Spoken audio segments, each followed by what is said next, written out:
Please remember to like, comment, subscribe, and share. In the description of this video, you can find my compiled link. Through there, you can find ways to support the channel, my other social media, and more. I hope you enjoyed this video, and thank you for watching. How's it going, everybody? CJ here, back with another video. We're doing a first thoughts today. This first thoughts is on Shalai and Hallar. This may be my favorite commander so far from this set. This card seems really fun, really cool, very unique, and there's a lot of good builds that you can do with this commander.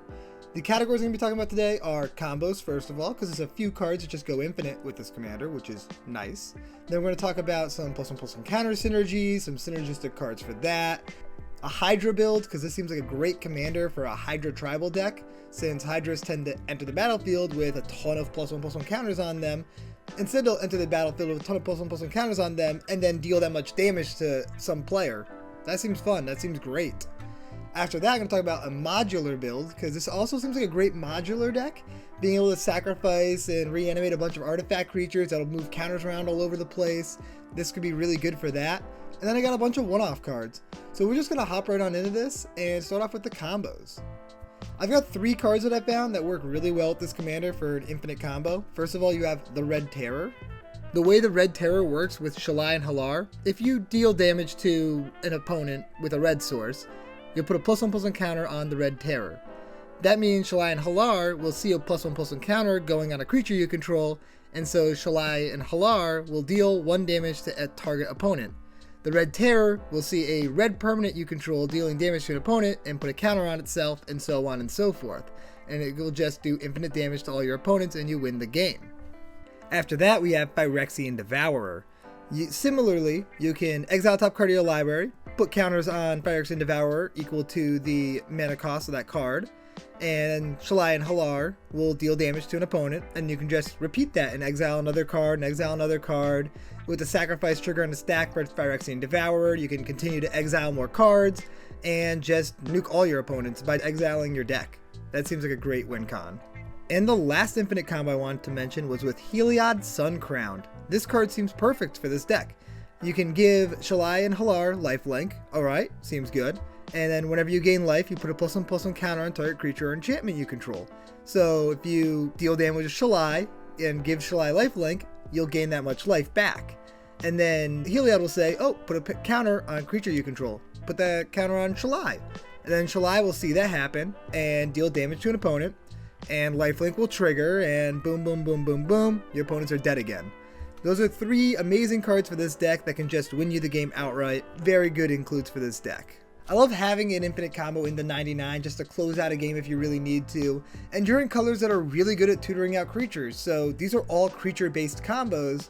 There's tons of ways that you can make this a more competitive deck by just loading up on creature tutor cards and just combo people out. Seems like a great win con for this deck. Moving on, we're going to talk about some +1/+1 counter synergies, because Shalai and Hallar really like +1/+1 counters going on things. Some of the good +1/+1 counter cards I wanted to talk about include cards like Ajani. There's a couple of different Ajani planeswalkers, you'll see more right now, that do a good job of putting counters on creatures you control.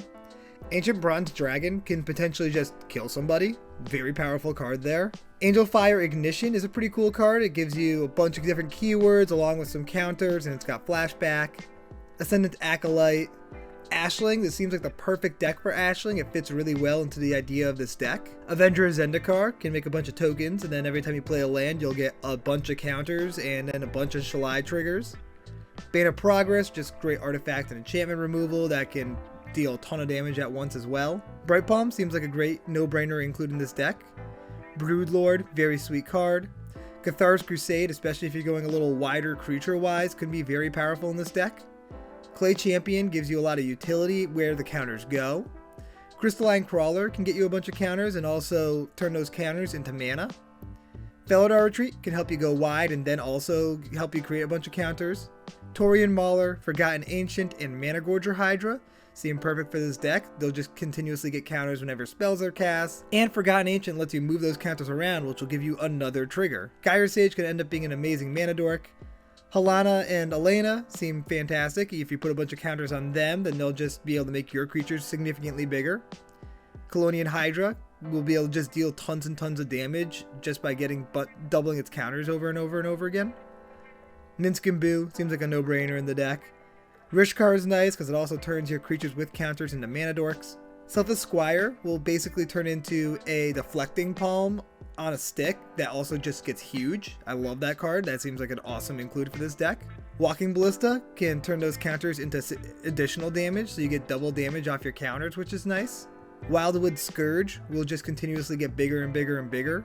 And lastly, Good Fortune Unicorn and the Great Henge. They can put counters on creatures as they just enter the battlefield. There's also a number of ways to get additional +1/+1 counters on your creatures from what you normally would get. Some of those cards are Branching Evolution, Primal Vigor, Doubling Season, and Vorinclex. Those will just double up the number of counters.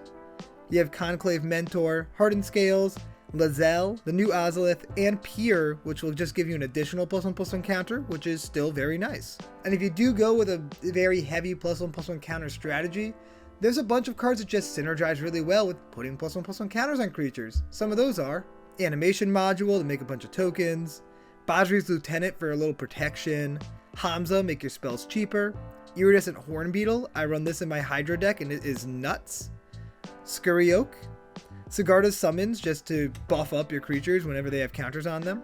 Similarly, you have Abzan Battle Priest and Abzan Falconer. All Will Be One seems like a no-brainer include. Shalai and Hallar are basically an All Will Be One, and that will work really well in the deck. Resourceful Defense is a good protection card. And you have the Ozolith. No-brainer include there. Moving on to the Hydra strategy. First off, I'm going to talk about the Hydras you can throw into this deck, because if you have a Hydra just green and X, if you pay 10 mana into X, it's going to enter as a 10/10 and then deal 10 damage to something, and that seems pretty good. So some of the Hydras that you could throw into this deck would be Apocalypse Hydra, Benevolent Hydra, Capricopian, Feral Hydra, which is really fun for political purposes because your opponents can put counters on it, Hero's Bane, Hooded Hydra, Hungering Hydra, Lifeblood Hydra, Mistcutter Hydra, Neverwinter Hydra, Primordial Hydra, which is a terrifying card in this deck, Protean Hydra, Savageborn Hydra, Shivan Devastator, it'll basically turn into double Fireball, which is sweet, Steelbane Hydra, Vastwood Hydra, and Voracious Hydra, which is a solid removal card or just enters with double the number of +1/+1 counters, so it's even scarier. If you do go this route, there's a bunch of cards that you can throw into the deck to help you with the Hydra tribal stuff. Obviously, you have your generic tribal cards that just work well when you're in a tribal deck, but a couple of specific cards that work well with this tribe include cards like Gargos, Garruk's Uprising, Runati. It's one of my favorite cards inside my Hydra tribal deck. This card is disgusting, it's so good. And Unbound Flourishing. Next topic I'm going to cover is Modular. This seems like a great modular commander. Naya has a lot of good options to help you with the modular strategy, and I think this is the best commander for it. Some of the good modular creatures you can include are Arcbound Crusher, Arcbound Fiend, Arcbound Javeliner, Arcbound Mouser, Arcbound Overseer, Arcbound Ravager, the best of the modular creatures, Arcbound Reclaimer, Arcbound Shikari, Arcbound Tracker, Blaster from the Transformers set, that seems like an awesome card for this, Power Depot, Scrapyard Recombiner, which is a nice tutor card, and Zabaz, of course. If you do go the modular route, there's a lot of really good artifact synergies you can throw into this deck, and I think would be a lot of fun. Like, if I want to build modular, this is the commander I'm going to pick, and there's a lot of just cool things you can do. Because modular just works really well with Shalai and Hallar, because you're going to be sacrificing creatures with counters on them to move those counters to other creatures, and that'll make Shalai and Hallar trigger to deal damage, and there's a lot of ways to bring those creatures back into play, and there's a lot of cool synergies that work really well, and Shalai and Hallar just become a good source of damage. So some of the synergy cards that really will make this deck function well include Daretti, Goblin Welder, Goblin Engineer. All of those auto includes being able to sacrifice your creatures with modular so you can move the counters, to reanimate other creatures with modular so you can cycle them in and out of the graveyard. No brainer. Lashiel for card draw and protection, Foundry Inspector to make your spells cost less, Steel Overseer is just a great way to get additional counters. If you do go this route, Scrap Trawler, Drunk Diver, and Mere Retriever are a great way to kind of get stuff back out of your graveyard.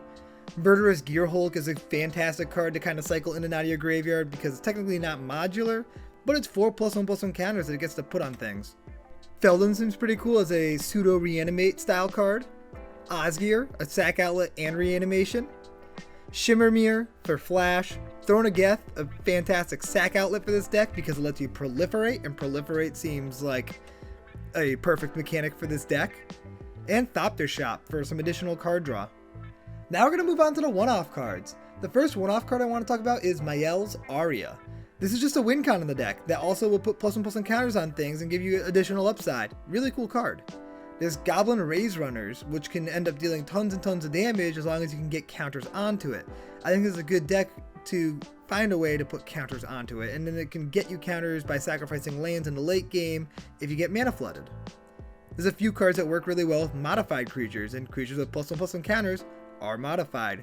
So Kamiya Celebration, Kodama, and Silkguard seem like great includes.